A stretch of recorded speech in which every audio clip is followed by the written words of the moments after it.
Hello and welcome to another live edition of Squared Circle Radio right here on our YouTube channel. Thank you so much for joining us. I am your host, Chris Belcher. That's my tag team partner, the Young Buck, Andy York.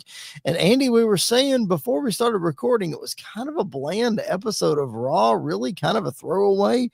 But as I dive into my notes here, there's still a lot for us to talk about this week. The train just continues to roll, even with a bland episode.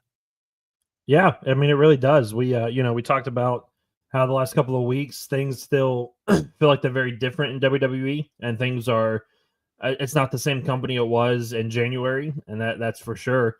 And this episode of Raw is really starting to play into that even more. Even though not a lot happened on this specific show, it still laid the groundwork for a lot of things to come down the line. So yeah, there's a whole lot to talk about from it. It definitely did. That's for sure. And we're going to be right here with you talking all about it. If you're watching us live, make sure you drop those comments, drop those questions. We would appreciate it. If you're watching on replay, you can do that as well. Most important thing when you're on the YouTube channel, make sure you subscribe if you haven't already. Doesn't cost you a thing.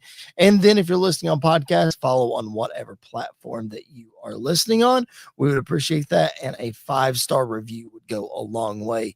City Kitty live in the chat with us. Happy Monday Night Raw. Let's get down to it, guys. The way that Monday Night Raw ended, really the way that it began as well, setting up a nice tag team match as a main event. LA Knight and CM Punk against Braun, aka Bronson Reed and Braun Breaker. I love that everybody is starting to call them that now. It's really catching on.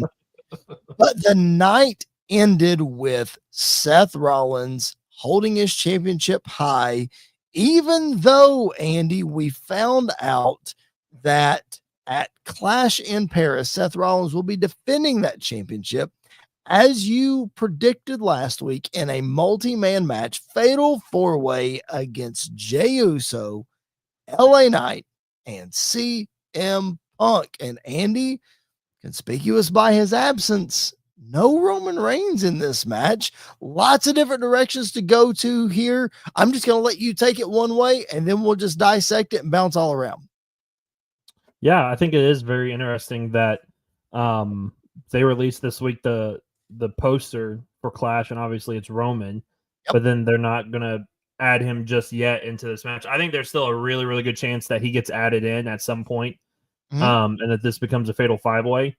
But if this is the matchup that we're getting, I think there's a lot of directions that they can go in. I think there's a lot of outcomes that we can see. I think the most likely scenario is still Seth walking out with the title at the end of the night. But if you're going to move the title to somebody without affecting Seth or Punk or Jay or whoever you're trying to, or LA Knight or whoever you're trying to, hold, I think this is a great way to do that and still continue your stories from here. If you want Punk and Seth to continue, but you don't want the title involved, well, then this is a great way for them to break off from the title without moving the title, without having Seth having to eat a pin or Punk having to eat a pin or something like that. So I think there's just a lot of directions they can go. I think there's a lot of different ways. I think it's very funny that the end of this show is basically the same end that we got last week, except Roman's music didn't hit this time. It was Jay's. And then Jay didn't make the save last week. Roman didn't make the save next week. Maybe that's how he gets added in is, all this is happening. Roman comes out to make the save again, and then he's just added in to make it a fatal 5-way too. So I think there's a lot of directions that this thing can go in.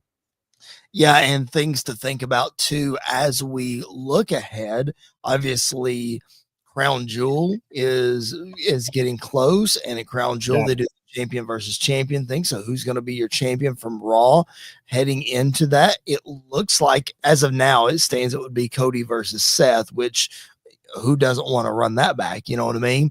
Yeah. Lots of ways we're going to talk about Cody, and there's a chance that he drops the title. There's easily a chance that Seth Rollins drops the title in this fatal. There's a scenario where we get Drew McIntyre versus CM Punk again. Yes. Yep. Which I think that would be hilarious if we got to that point again. Yep. And then you think about, like you just mentioned, you don't want Punk to eat a pin. You don't want Rollins to eat a pin. Who eats the pin in this match? Do you really kill Jey Uso's momentum by having him eat a pin in this match? But then what do you do with LA Knight? If you're seems like he is on the rise right now, but if you pin him, what does that do? So lots of scenarios to seemingly go here. One that I want to go with, I want to zero in on LA Knight for a minute because he's the odd man out because he's never been world champion. And he's teetered with the main event picture just a little bit. He was in the fatal 4-way, or was it a 5-way last year at the Rumble with Roman Reigns? 4-way, because it was Randy Orton, him. I think Kevin Owens? 5. It was 5 because AJ was in there too. It wasn't it Roman, or Randy. It may have just been the 4. It may have been Roman, Randy, LA Knight, and AJ. Roman, Randy, LA Knight, and AJ. That might have been it. Yeah. Yeah. Yeah. So regardless, we've seen LA Knight kind of in and out of the championship picture. Bully Ray on Busted Open last week. I don't know if you listened to this or read anything about it or have a take on it, but I'm going to toss it out there because I think it's very interesting. Bully Ray looked at LA Knight, and Bully Ray is not the end all be all. Dude does have a lot of experience. He's pretty smart. A lot of the booking ideas that he pitches on Busted Open are seemingly pretty good ideas. So he said that the reason that LA Knight is not in a better spot than he is in is because of his in-ring work. And that maybe his in-ring work is just not hitting the way that maybe the folks backstage want it to, or it's not up to par as some of the other ones. Because, and the reason he says this, he's not knocking him for being a bad wrestler. What he's saying is the t-shirt sales are there. The guy's over. The guy can talk better than almost anybody in the company. So what's holding him back? And by process of elimination, maybe it's in ring work. You and I are not trained wrestlers in any way, shape, or form. So we can't really say if the guy is really that good or that bad because he can wrestle circles around us no matter how good or bad he is. But do you have a take on that? What's your thoughts? My only disagreement with that would be Jey Uso was world champ. And we saw in the Unreal documentary how they were kind of push him to get better in the ring and everything like that. So maybe I can kind of see where he's coming from, but then again, not really, because I mean, listen, there's things we're going to talk about a little bit later on tonight where a guy, sold as much t-shirts as anybody else, was really good on the mic, had a lot of charisma, and did absolutely nothing and got sent home. So I don't think I don't think that's the reason. And I wish I could tell you what the reason was, because I honestly have no idea, because it seems like every time LA Knight gets close to breaking that glass ceiling, he just gets pulled right back down. Yeah. But always finds a way to pull himself back up every single time. Yep. So I don't know what is preventing him, not on his end, but on the company's end, from giving him a chance with a world title at some point. Right. Yeah, for sure. I mean, why not? At this point, like you said, Jey Uso was riding that wave, and they they went with him. So why not LA Knight? City Kitty chiming in the chat. She's not a big fan of LA Knight, but he's grown on me over the last year. I mean, I tend to agree with that. I've never been like overly impressed with him in the ring, but then again, it's not like he's 40. Like he is what he is at this point. He's not gonna add a Canadian destroyer to his arsenal, and that's not what I'm looking for. There's something that's just not there. And I'm like you, I can't pinpoint it. I don't know exactly what it is. Only time will tell, I guess. But I mentioned that he's great on the mic, Andy, in that opening segment tonight. He and CM Punk going back and forth. That was a lot of fun, man. That was, I think you mentioned last week, or maybe, I think you did mention it last week, talking about those two guys going at it one-on-one, maybe coming out of this. I can easily see that. That would be a whole lot of fun. But Andy, I think while that part of the opening segment was fun, It was when Paul Heyman and the Bronze came out with Bronson Reed wearing the Shula Fala #1 is just amazing. And then Andy Braun Breaker yelling at them about their age, saying they're a combined 100 years old. I mean, just like I was literally laughing out loud. It was so funny. Yeah, that whole exchange between them was fantastic. Listen, this whole group is making Braun every single week better and better and more engaged with the audience. Like people are always a big fan of Braun when he got pulled up to the main roster, but as soon as like the music quits and he's in the ring, no matter if Seth's in the ring, no matter who's in the ring, the only thing you hear is barking. The only thing you hear is people barking. Braun is a made man at this point, and I think he keeps showing that, yeah, he's funny like his uncle, and he's really good in the ring and is able to do a lot of things. And listen, the ceiling is high for this young man. It really is.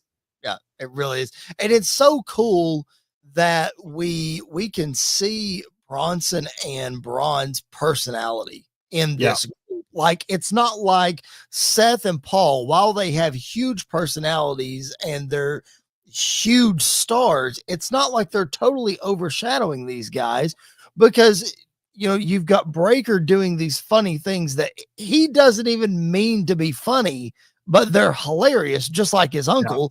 And then you've got the Shula Fala, the tribal thief over there, who it's hilarious. It's so good. So a lot of people, of course, are down on this group and it's not working, and it's Seth Rollins, and the matchup with Heyman just doesn't work. Andy, I'm sorry. I'm here for it. Like, I'm really enjoying this stuff. I am too, but I will say this. Weirdly enough, Seth feels like the odd man out in this group. Oh, you think so? I feel like Seth feels like the odd man out. To the point where I don't think this group is going to last a whole year. Oh, okay. I think we're going to come to a point where we're going to have Paul and the Bronze breaking off, and Paul going with those two guys, and Seth is out by himself. So I think we can see that happening not super quickly, but I think by Rumble, I think we can actually start to see that really starting to take shape. I feel like when Seth's cutting a promo in the ring, everything kind of fits, but like backstage or when it's just Braun and Bronson and Paul, that's when it feels the best to me. Sure. So I think, to me, it just feels like Seth might be the odd man out in this group right now, which is weird to say. Yep.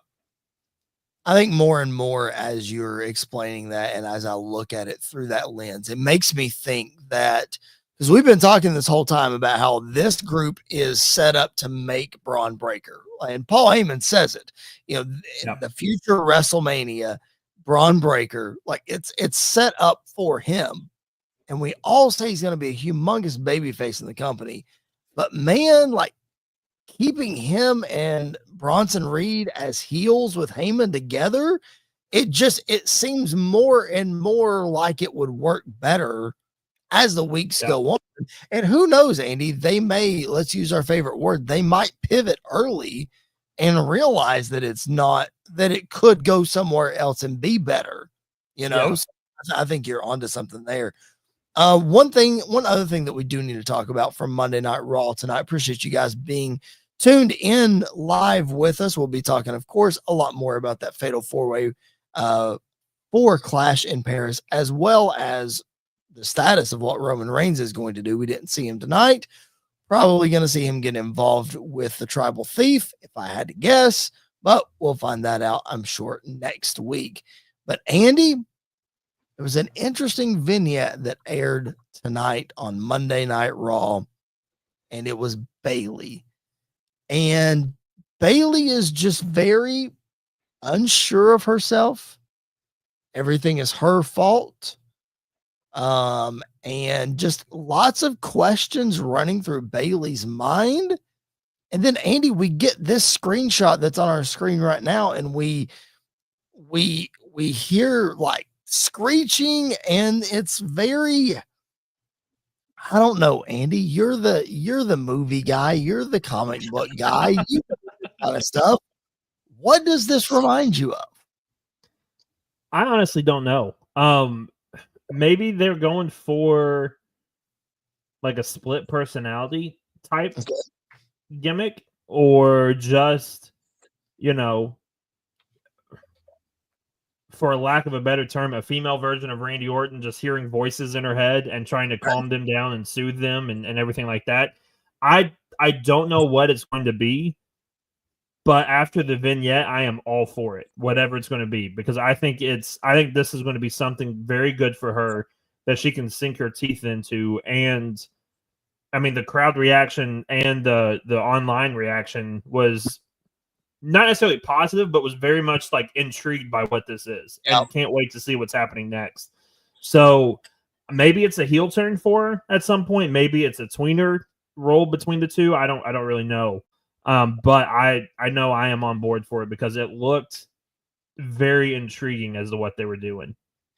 The first thing that I thought of was, if you thought crushing Bailey buddies was something, you haven't seen anything yet. Like, I feel like this is next level of clobbering the Bailey buddies, because that was all during a pandemic. Bailey did her best work of her whole career during the pandemic. So if we can find a way to channel that Bailey, turn it up a notch in front of people, I think we might have something here. Like you're saying, I'm intrigued by it too.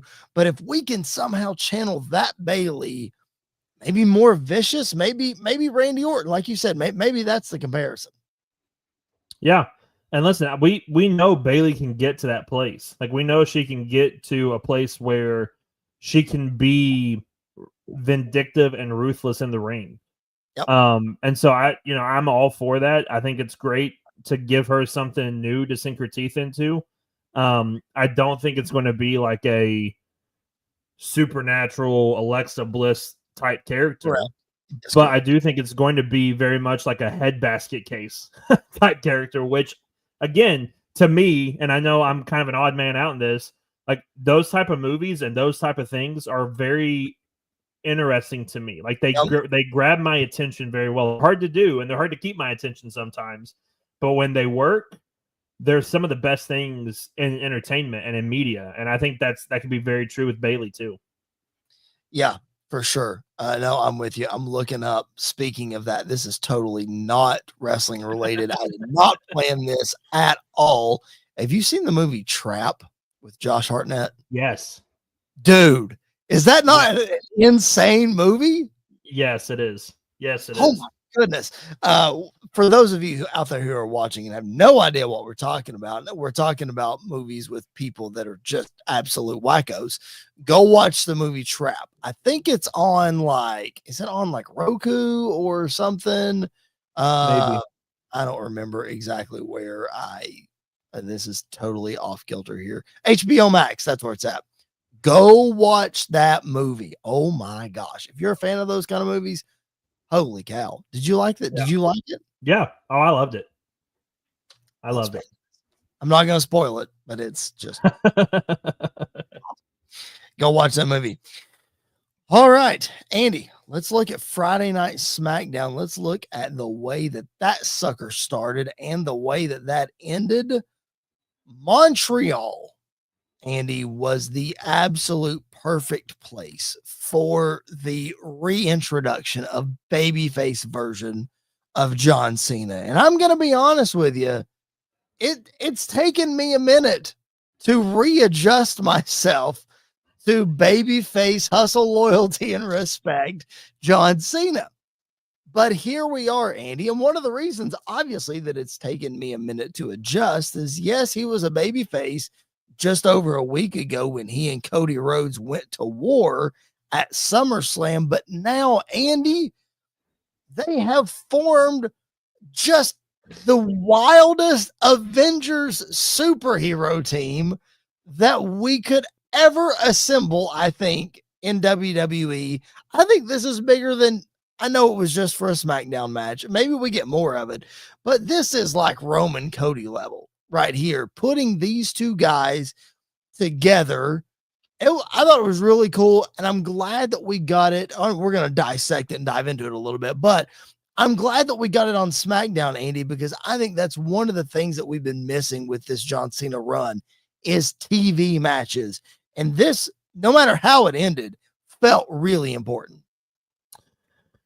Yeah.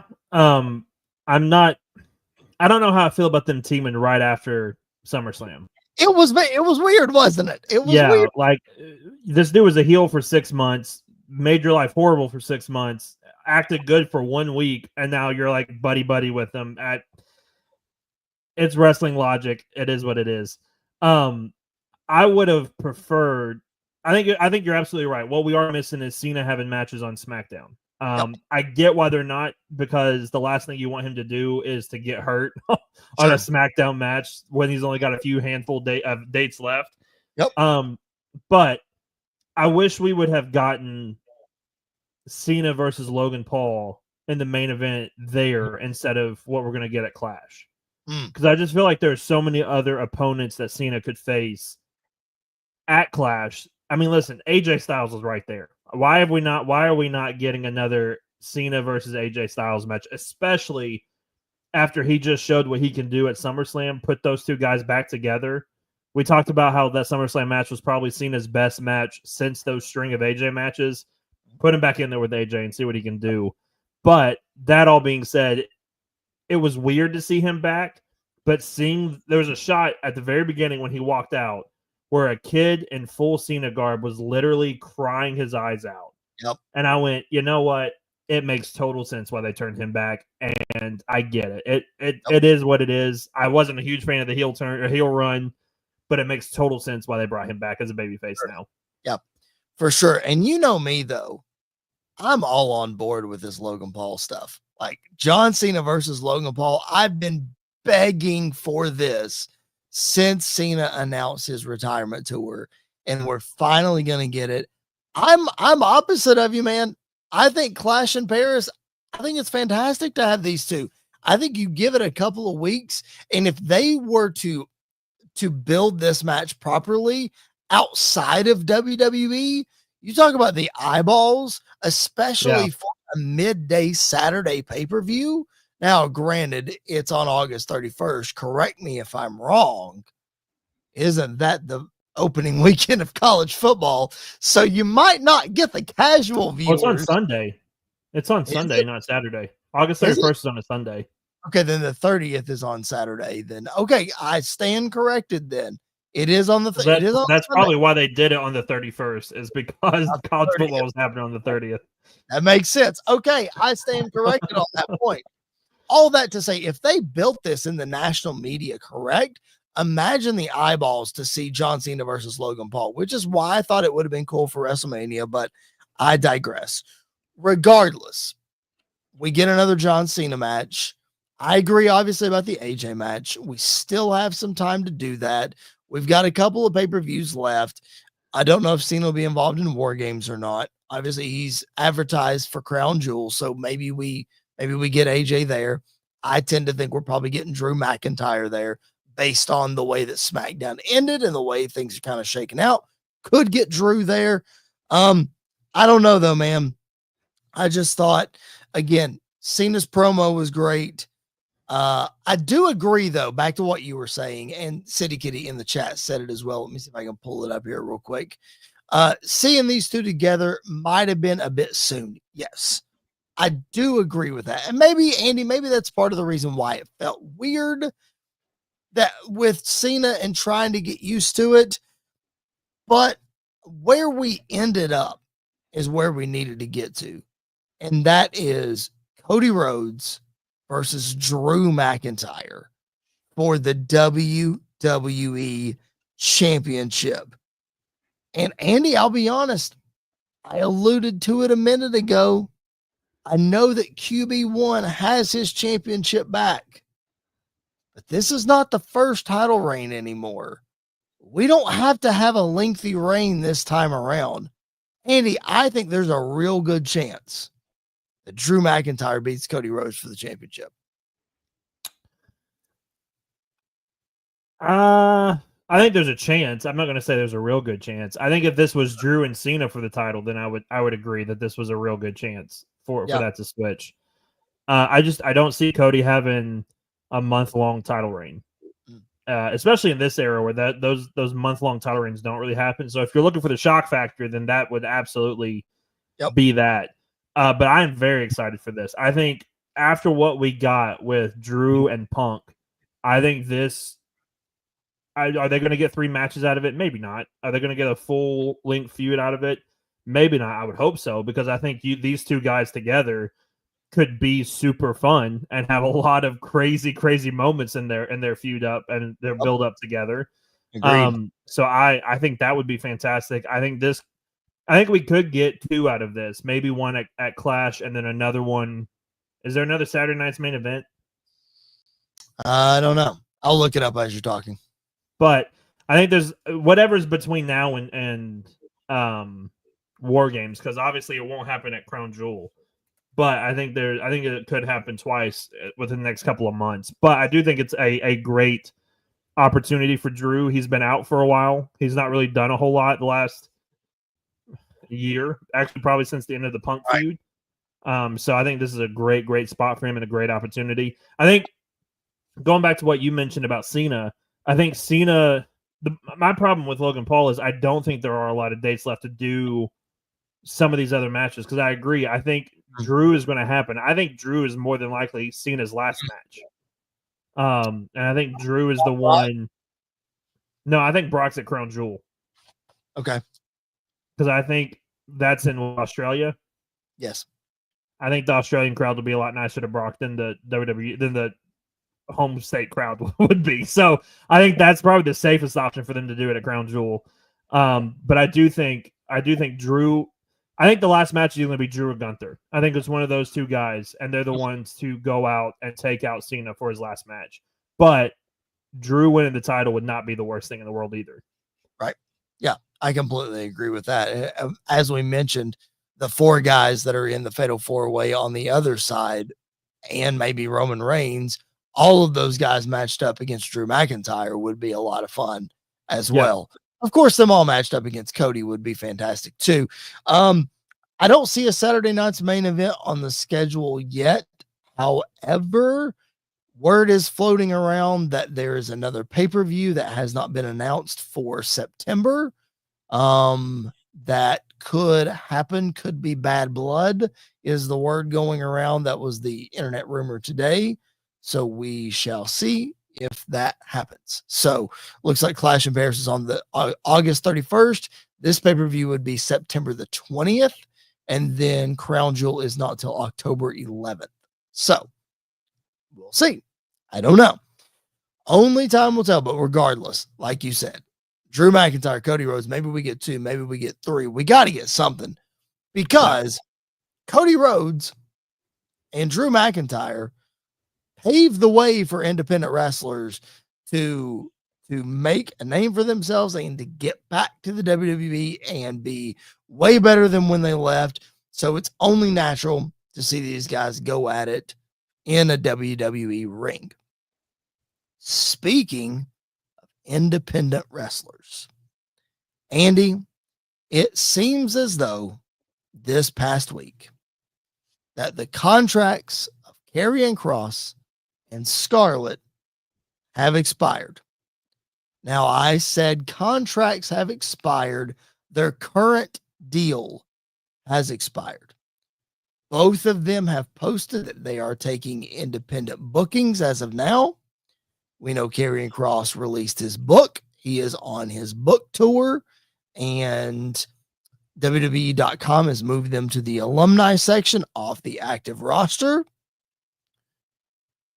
But based on everything that we know and that we've seen and that we haven't seen, and then all this other stuff, Andy, I don't know what to believe anymore. I can't make heads or tails of this situation. What do you think? I don't know what to think. Could this be a work and they show up in a month or so? Absolutely, it could. Of course. Could they also just not be signed and go somewhere else? Absolutely, they could. So there's so many options. There's so many things that could happen.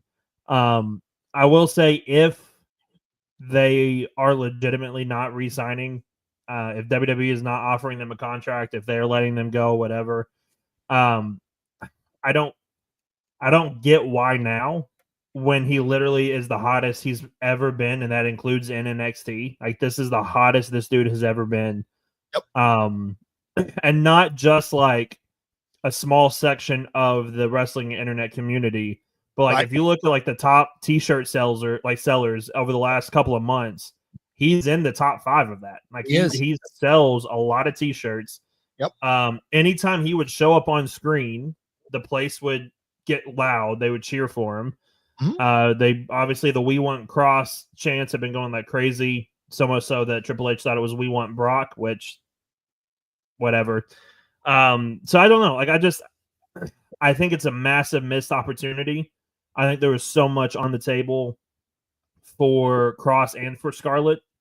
If this is the last, if they aren't re-signing them or if they aren't coming back, then I think this is a really, really, really big missed opportunity by WWE of not capitalizing, again, kind of like what we talked about with LA Knight, not capitalizing while the iron is hot, but instead like, oh, we'll do it later. We'll get to it. Like, we'll build to it.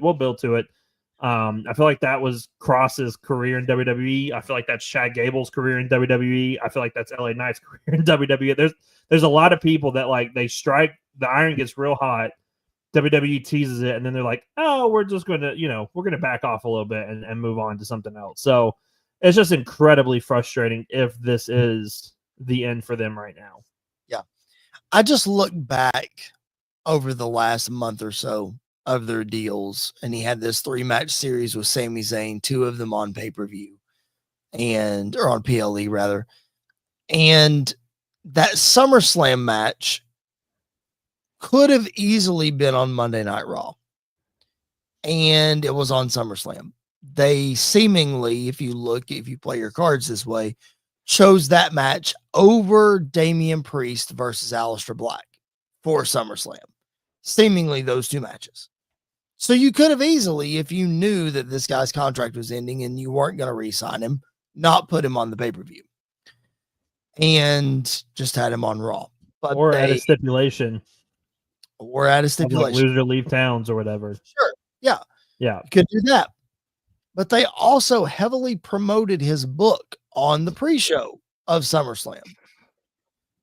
So I just say all that to say a lot of signs point to they're not done with him yet. And we speculated this when R-Truth got released. This could be a situation where I started this segment by saying their current deals have expired. That is not to say they're not going to get, there's not a new deal offered on the table that's not going to get signed, and they're going to be right back or what have you. Because Kross said in his documentary that was released on YouTube, I think yesterday, that I haven't gotten the chance to watch yet. He said he wants to be in WWE and he wants to retire in WWE. So I don't know, Andy. And with this whole Unreal situation with the documentary on Netflix and what's real and what's not, and trying to pull back the curtain, I think there's a world, Andy, where they've pulled back the curtain, but they're trying to do damage control on the other side. Like, they want us to see some things. Yeah. So then they're trying to make us on the other side question everything. So that it's like, okay, we'll show you behind the scenes, but we're also going to make you question if what you saw is real or not, so that it's still entertaining for you. So I think there's a lot of that going on too. Yeah. Yeah. And I think that's very fair. And I think that's, I can absolutely see that. Just some of the things that he said in his documentary were very telling in a lot of ways of how they were mad at him for basically like getting over with the fans and talking to the fans afterwards and being like, yeah, like, I wish they were doing more with me, or, acknowledging the fans with the "We Want Kross" chants, or, whatever that else he was doing.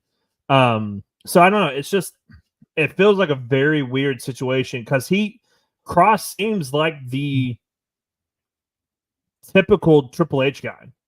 Yep. Like he seems like that kind of guy, yet he's not gotten an opportunity even when he came back. There was listen, when he came back, the first person he attacked was not only Drew McIntyre, but then like looked out and almost went after Roman Reigns. Yeah.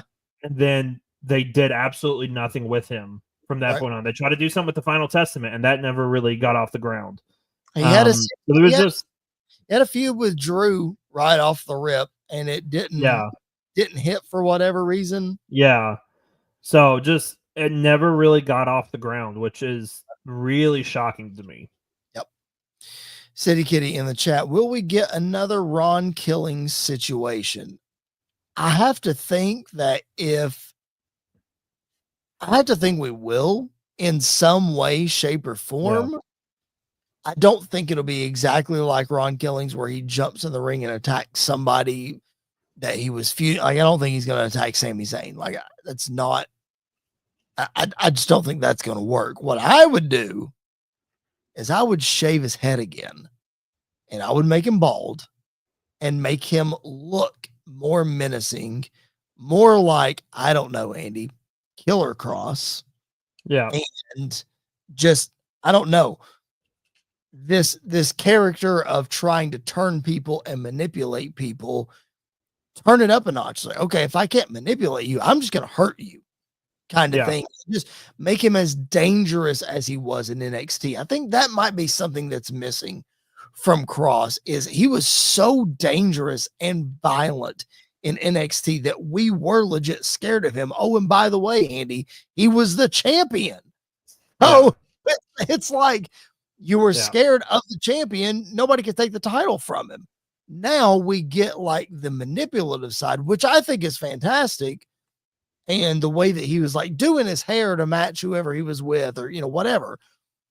But we're missing the vicious side of it. And I need a little more of that. So I don't know. Again, we're not backstage. We don't know what he's missing. We don't know what they're looking at, what have you. Andy, all I know is you're exactly right. He was getting over. Scarlett was getting over. I'm not doubting him, Andy. But I have to question, in an era where we talk about how talent friendly that the WWE is and how much of a player coach that Triple H is, I'm not saying that they can get away with whatever they want. I guess I just have a hard time believing that they would be legitimately mad at Kross for interacting with fans and that sort of thing. I wouldn't in some ways. I think yes, they are very talent friendly, but I also think they get very annoyed when things go against their plans. And I think that's very true. I mean, I think that's kind of evident with what happened at WrestleMania 40 and, what's kind of happened with the Cena heel turn and everything else of, we're kind of doing our thing. Oh, the fans got really, really mad about this. And it's not just the internet wrestling community. It's like, fans all over the world are livid at this. We probably ought to do something different. I don't think they're too keen on that. Right. And so, maybe him getting over got in the way of a big Sami Zayn push, or, maybe it got in the way of doing something with AJ Styles or whatever the case is. But yeah, I don't know. I think it's less likely, obviously, than the Vince regime, because if that report would have came out and Vince was in charge, I'd have been like, yeah, that's absolutely what happened. Yeah, for sure. Yeah. Poor Zack Ryder got over more than anybody else with the fans and got tortured for it. Yeah, for sure. So I think some of that may linger just because don't mess with our plans. Like, yeah, we love you guys. We'll do whatever we can for you. Don't mess with our plans. I kind of get that vibe from time to time. Right. I got you. Okay. As we close up this segment, and we got just a couple more things to talk about here, I'll ask you, work or shoot? Is Kross and Scarlett really gone, or are they coming back? I'm going to say shoot. I think this is legit. I don't think – I'm not going to say they're not going to come back. Let me rephrase that. Either they're, I think it's the Ron Killing situation again. I'll say that. I think they're gone, and WWE doesn't have an interest to bring them back right now. Not saying that there's not an opportunity down the line, but right now, I don't think. I think they are gone. Okay. I think it's work. I just think it smells work all the way around. And I just think in this age of trying to keep everybody guessing and keep it entertaining and all that kind of stuff, and it still could be 2 or 3 months before we see the resolve of it. Who knows? And maybe Kross and Scarlett do take a couple of independent bookings to make it feel more legit. We'll never know. That's bottom line. We'll never know. Yeah. As Sam Roberts likes to say, we're just going to speculate wildly on this whole thing, and we're going to tune in every Monday night and just see how it all plays out, because only Kross, Scarlett, and WWE brass really know what's going on. Me, you, Sam Roberts, Dave LaGreca, the whole internet wrestling community, I don't care. Listen, Andy, I know Sean Ross Sapp reported today that they are legitimately gone. I don't believe him. Why? Because when WWE wants to hide something, nobody's going to know. Like, they're not. They can have reliable sources all day long. And and I know we're big fans of Sean Ross Sapp on this show. He's very reliable. But when it comes to things like this, and if they're trying to work us all, it's just nobody's going to know. And that's the thing. I will say, if this is a work, then they got to chill with this work stuff. Yeah. Because it's getting ridiculous at this point. I agree. Especially after doing an injury thing with Seth and then trying to be like, oh, we fooled you guys. He wasn't really like that's. Yep. That's not a work to me. That's just you being annoying. So right. I think there's more creative ways to do it. Also being like playing with people's livelihood of like, oh yeah, they're not really signed. They're not really on TV, haha, whatever. I'm not a huge fan of that. We need it. I agree. We need to press the chill button on the work and everybody. I agree with that. All right. Some big news that came out, and we're not going to spend a whole lot of time on these last two topics. Not a whole lot to hit on this one, especially because we don't have a lot of answers right now, Andy. 2026 WWE PLEs will move to ESPN. ESPN is about to launch a new direct-to-consumer app that's going to be around $30 a month. There might be tiers to that. I don't know for sure. Again, lots of questions because, Andy, the app is not even out yet, and everybody is up in arms about it. It's not even out yet. I assume it's coming out in the next week or two because of college football season, and they're going to want it out before August 30th. I'll tell you that right now. Yeah. But WWE PLEs moving over to ESPN. The Peacock deal is expiring. That brings a lot of questions. Will fans have to pay extra for pay-per-views? Nick Khan says no. Will the library be on ESPN? Will it be on Peacock? Will it be on Netflix? Who knows? All I know, Andy, you and I texted a little bit about this. I was going to get the app anyway. I was going to watch the app anyway. You were probably going to get the app anyway. Yeah. I feel like, Andy, most wrestling fans were going to get the app anyway. So I don't think it's that big of a deal, but everybody is up in arms about it. Yeah, I think the thing that people are up in arms about is the unknown of like, what is it going to be? Because I've heard all the PLEs are going to be on there. Then I heard like there's a select few PLEs that are going to be on there, like SummerSlam, WrestleMania, like the big ones are going to be there. Yep. So like where the other one's going to be, are we going to have to pay extra for those, or whatever the case is? Right. So I get the trepidation. I'm like you though. I was going to get it anyway because Kentucky's probably going to play on the app more than they're going to play on TV this year in football. So I'm okay with that.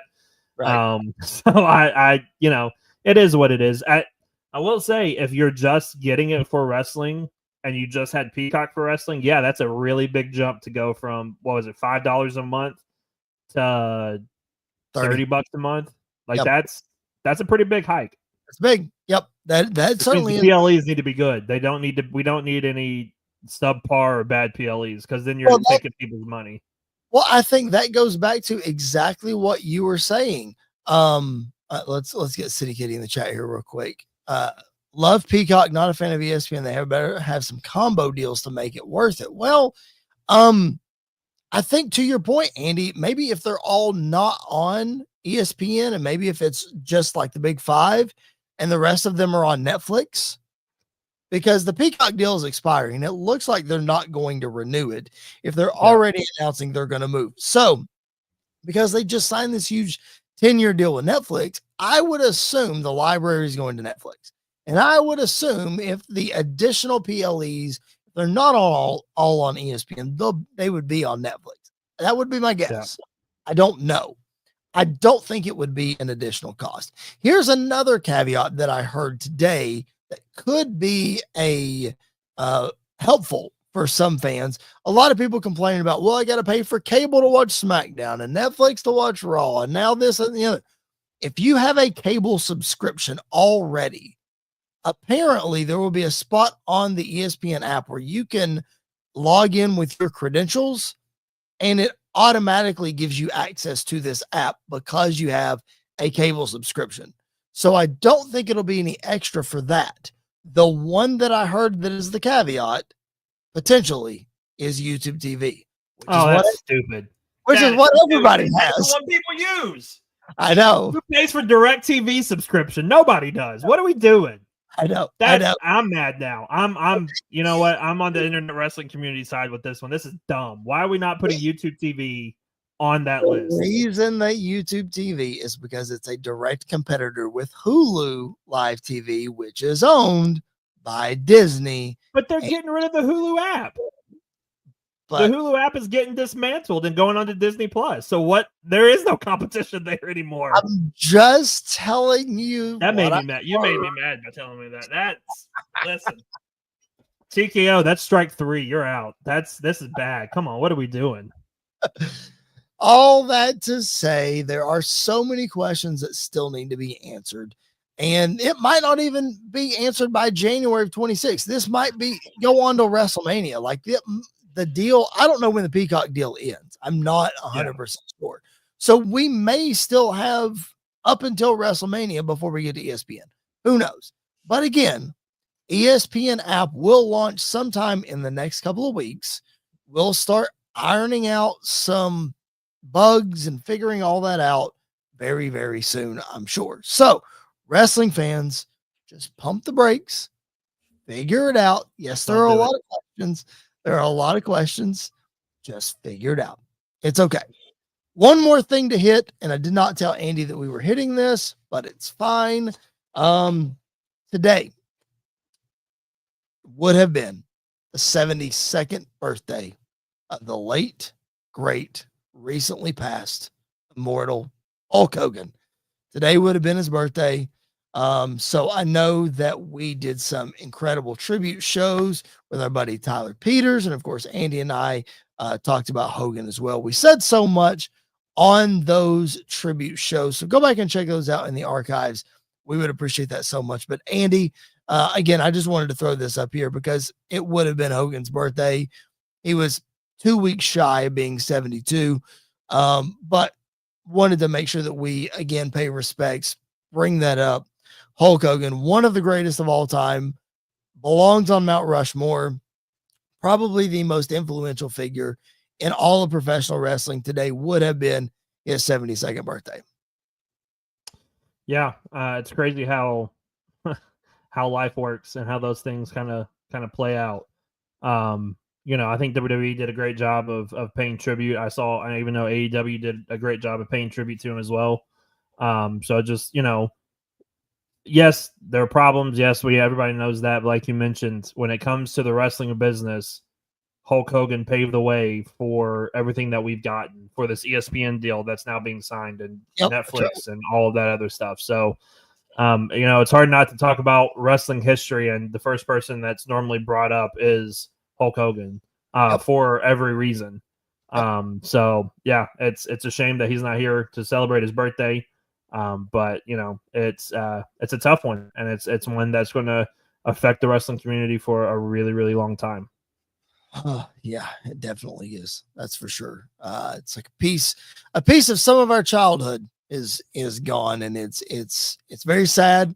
But the Hulkster definitely left his mark on wrestling, like you just said. So, don't want to end this episode on a sad note, but again, just wanted to acknowledge the birthday of the late great Hulk Hogan. Tonight's Monday Night Raw was bland, Andy, so to speak, but we hope this episode of Squared Circle Radio was not bland. There was lots of things to talk about. We hope you guys are digging what we're doing, and if you are, smash that like button, hit that subscribe button. That helps us a ton. Doesn't cost you a thing. We're not going to send you an email. We're not going to do any crazy stuff like that. Just make sure you subscribe to the show. If you are listening on podcasts, make sure you're following on whatever platform that you're listening on. And you're listening on SportsWire Radio, make sure that you keep it locked in right here for the incredible lineup of programming that the Reverend Tom Rice has lined up for you. I know he would appreciate that support as well. Andy, we're 2 weeks away from Clash in Paris. We are a couple weeks away from an unannounced pay-per-view. The train continues to roll. We only seemingly have 11 John Cena dates left. Cody Rhodes is the champ, but he's about to go film a movie. Roman Reigns is about to go film a movie, but he's on a poster for a pay-per-view that he's not announced for. There's a lot still to talk about in the world of wrestling. There is, and I'm going to throw. You like to throw curveballs at me. I'm going to throw one at you. I like this. I want to get your take on a report that came out this week that I'm curious to see what your reaction to. You may even know what I'm getting ready to say.